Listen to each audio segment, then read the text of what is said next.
dia bawa itu menghadapi Goliat. Goliat tidak tahu bahwa tongkat itu punya kenangan bagi Daud. Dan dia juga tidak lihat Daud tidak bawa pedang, tidak bawa yang lain, hanya tongkat dan bawa ketapelnya, alih-alih yang dia bawa. Tidak mungkin bisa mengalahkan. Tapi apa yang kecil yang tidak mungkin bisa dipakai Tuhan. Dan waktu Goliat maju, Daud juga maju mendekati. Dia ambil batu 3 dari sungai di kantong gembalanya dan dia putar. Apa yang kecil saudara, yang Goliat gak bisa melihat. Dia kan rasa gede sekali. Jadi kalau urusan kecil-kecil gak bisa kelihatan, ya kan? Dia taunya pedang besar, perisai yang besar, semua tombak yang besar dia bisa. Tapi yang kecil dia gak pernah bisa lihat. Justru apa yang kecil yang gak kelihatan saudara, justru itu yang mematikan, menumbangkan Goliat. Dia tidak tahu ada sebuah senjata rahasia yang Daud punya. Dan waktu Goliat mendekat, Daud putar alih-alihnya dan dia lemparkan batu itu. Dan batu yang kecil, yang sepertinya tidak ada apa-apanya, tiba-tiba nembus kepalanya, membuat Goliat tumbang, jatuh, dan dia mati. Apa yang kecil, saudara? Kadang-kadang apa yang kecil dalam hidup kita bisa dipakai oleh Tuhan kalau engkau taruh di tangannya, saudara. Amin. Batu tidak bisa bunuh raksasa, saudara. Anjing pun tidak mati dengan batu, betul?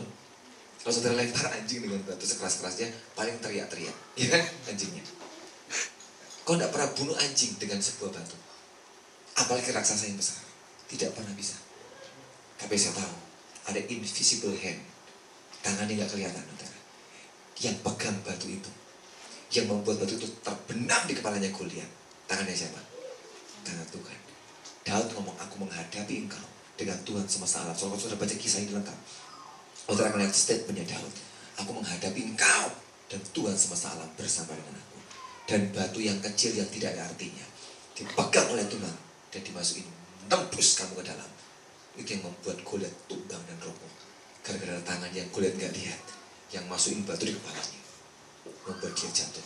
Dan hari itu dia kalah. Dan hari itu Daud pulang dengan sebuah kemenangan yang luar biasa.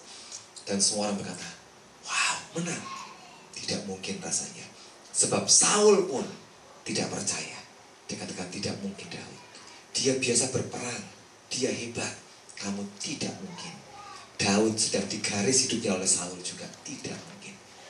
Tapi hari itu, waktu dia pulang dengan kemenangan yang besar, semua orang tercengang berkata, kok bisa ya? Bisa, saudara. Padahal Tuhan semesta alam yang maha besar bersama dengan Daud. Hidup saudara tidak ada apa-apanya, bukan masalah buat Tuhan, saudara. Kalau kau tidak punya kemampuan banyak, bukan masalah buat Tuhan. Daud bukan pahlawan yang hebat.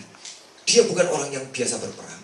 Dia tidak punya senjata yang lengkap. Semua perlengkapan untuk perang dan pengalaman dia tidak punya. Satu yang dia punya, iman, keberanian. Itu yang dia punya. Dan waktu dia melangkah dalam faith, dalam iman dan keberanian, dia robohkan dan tumbangkan. Jadi Tuhan tidak perlu apa-apa dari hidup kita, saudara. Dia tidak perlu apa-apa dari hidup kita. Cuma satu yang dia cari, hati yang percaya kepadanya. Kalau saudara punya yang satu itu more than enough, lebih dari cukup bagi Tuhan untuk membuat saudara mengalahkan semua raksasa dalam hidupmu, membuat tumbang semuanya, dan saudara lewati kemenangan. Amin. Jadi hari ini saudara, jangan pernah izinkan peperangan di pikiran dan perasaan itu mengalahkan kita. Jangan izinkan. Yang perlu kita kerjakan, kita perang dan kita kalahkan sampai semuanya habis. Satu kali kami adakan KKR di kota di Kalimantan lagi, di kota namanya Sintang. KKR berlangsung, saudara, dan hari itu hujan, saudara. Di lapangan buat KKR, kesembuhan ilahi dan hujan hari itu.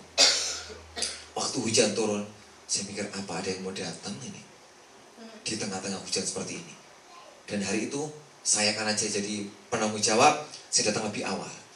Dan 1 jam sebelum acara, di lapangan sudah mulai, karena musiknya ada tutupnya ya, atasnya ada tenda sehingga lebih aman. Tapi jemaah semua nggak ada. Dan sampai 1 jam sebelum acara itu nggak ada orang, saudara. Cuma tim musik sama saya. Tuhan katakan hari ini kamu nyanyi di sana. Saya nyanyi, saudara. Nyembah Tuhan. Gak ada orang. Ya udah nyanyi pokoknya. Itu hujan terus turun, saudara. Saya bilang kalau sampai waktunya nggak berhenti ini gimana? Sampai waktu yang ditetapkan untuk KKR 1 jam setelah itu masih hujan, saudara. Aduh, kalau ini hujan terus masih bubar KKR-nya, ya kan? Gak ada yang mau datang. Saya berdoa, Tuhan tolong Tuhan. Hari itu hati ini gelisah, ketakutan muncul. Kalau gak ada yang datang kamu kan malu, kamu jadi panitia, gak ada yang datang gimana? Iya ya Tuhan bener. Tapi hari itu saya gak urusan. Tuhan katakan nyembah Tuhan, saya sembah Tuhan. Saya nyanyi dari lagu yang semangat praise, saya lagu penyembahan. Udah capek kan lagu penyembahan, lebih slow. Tapi tiba-tiba waktu saya sedang menyembah Tuhan, tiba-tiba ada sebuah perasaan yang turun, sebuah urapan yang turun. Tiba-tiba ketakutan itu bisa hilang. Dan tuh hati bisa damai, tenang sekali di tengah-tengah hujan. Dan tetap menyanyi. Dan tiba-tiba hujan gerimis, tiba-tiba berhenti hujannya. Dan ketika acara pas dimulai, hujan berhenti sama sekali. Dan tiba-tiba orang datang. Dan hari itu 3.000 orang kira-kira di lapangan datang memenuhi lapangan. Saya bilang, Tuhan terima kasih. Tantangan buat aku pada hari ini untuk tetap nyembah Engkau, tetap muji dan tetap percaya kepadamu. Waktu saya kerjakan tugas bagian saya, Dia menghentikan hujan. Dan hari itu luar biasa. Sampai acara selesai, saudara, hujan tidak turun. Dan orang lain telepon, daerah saya hujan deras, di lapangan gimana? Aman. Di sana hujan. Seperti sebuah lingkaran yang Tuhan buat di lapangan itu. Tidak hujan. Kami tahu itu memang musim hujan, saudara. Memang cari gara-gara. Kalau musim hujan tuh kakaknya di luar, ya kan? Harusnya kan di indoor stadium buat ya. Ini buat di lapangan memang gara-gara. Orang katakan, kamu tuh ngapain kok buat di lapangan? Udah tahu ini lagi musim hujan. Pasti hujan. Tapi kita mau percaya dengan Tuhan. Ya sudah terlanjur mau diapain. Tapi hari kita ingat kemuliaan Tuhan. Waktu engkau berani, kau lihat itu tumbang dan kalah. Dan hari kami lihat banyak orang yang dijamah Tuhan, disembuhkan hari itu. Dan hari itu acaranya luar biasa. Amin. Kita nikmati. Iya.